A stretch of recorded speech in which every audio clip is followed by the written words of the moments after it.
In the course of my ministry as a priest, I have visited very few sick people, either in their homes or at the hospital. This might be possibly because of COVID, but also because I think, fewer of us are actually called to the hospital nowadays. But the first person whose bedside I recall being called to was still in my early days as a Jesuit. I just concluded my philosophy studies, and I was working in Johannesburg in campus ministry, and I was also, because of the parish that we were in, on call at the hospital. And I was called to the bedside of a young teenager, he was about 13, 14 at the time, who had been diagnosed with leukemia. He was in and out of the hospital for about 2 years before he died. And since being ordained, I think there have been maybe 3 people that I've seen at the hospital. The most recent and the only one here in the US was this past week, when the father of a dear friend had a heart attack and was rushed to hospital. These situations are always pretty difficult. And yet, as I look back on them, my heart warms.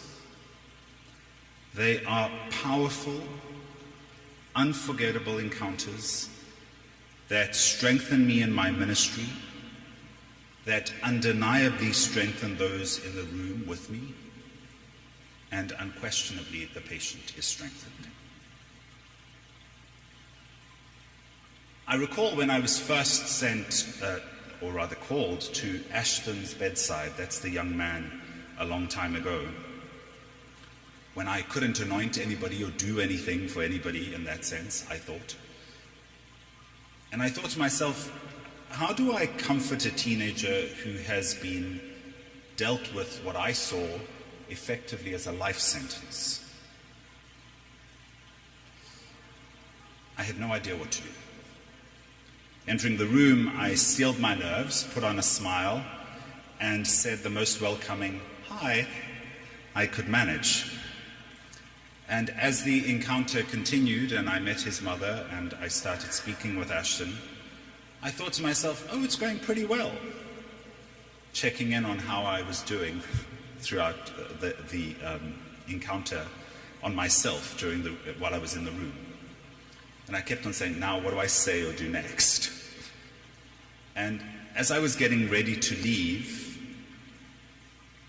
and having been exceedingly nervous and worried about what to say or do with a young boy who would likely die soon,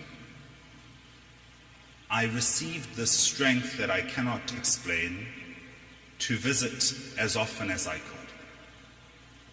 And I returned several times after that, including once at Christmas, among the most meaningful things I've ever done at Christmas, on Christmas Day. In fact, best Christmas ever. What a gift it was to be able to stop over at the hospital and bring a little cheer and lift the spirits after Mass on my way to my community for lunch.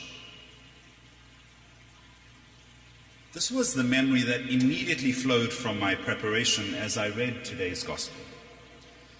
The resemblances between this story and what happens at the house of Simon and James smacked me between the eyes. Is it Simon and James? I think it's Simon and James. I could have gotten them wrong. I think it is.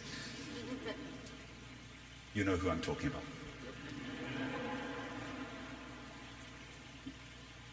And it's not because I was able to bring healing, although I'm sure in some part God did works of healing through me.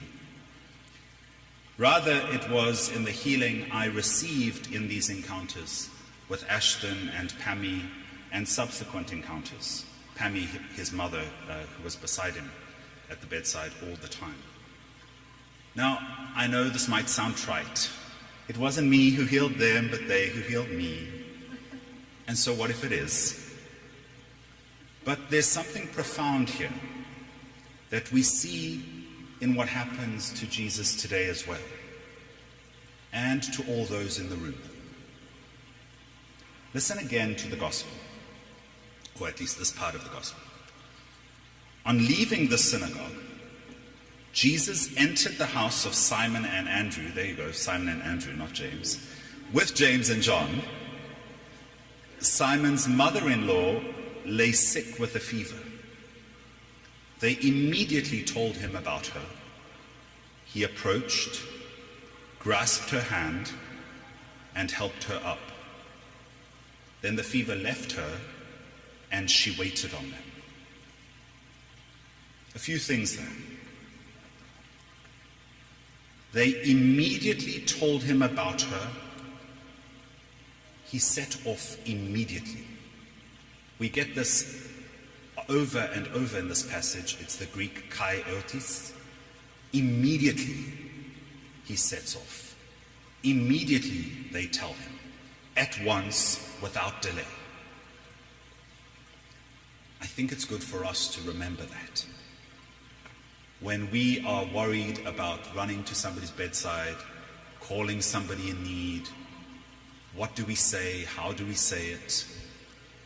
What do I do? Don't worry. Go immediately.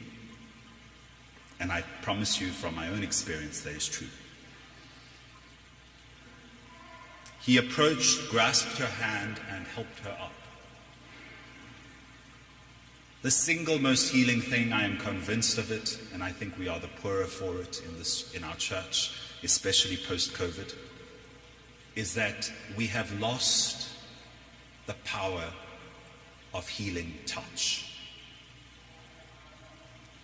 We all know what comfort it brings us, at least for most of us. Some people have dreadful trauma associated, but ordinarily it brings us great comfort to touch somebody's hand, to put our hand on their shoulder, to allow somebody to lean their head on yours, on your shoulder. Immediately, it brings you comfort. To shake somebody's hand during the sign of the peace, it warms us. So two things there, touch and immediacy. Very much Jesus' way. Pope Francis talks about this all the way, all the time. Closeness, nearness, compassion. But here's the one we often miss, and I think our translation does it a disservice. Then the fever left her, and she waited on them. It sounds as though she is sort of a waitress in a restaurant preparing food for them, which may be what happened. But the word that we are given in the Greek is diakonai, service. It led her to service. And in this way, Simon Peter's mother-in-law, it's as if, it is indeed, she is the deaconess, the deacon at service. Her healing brought her to serve. So in other translations we have the fever left her and she served them. Serves them on the Sabbath, in the same way that Jesus had done. Is inclined to do things on days and at times when she should not.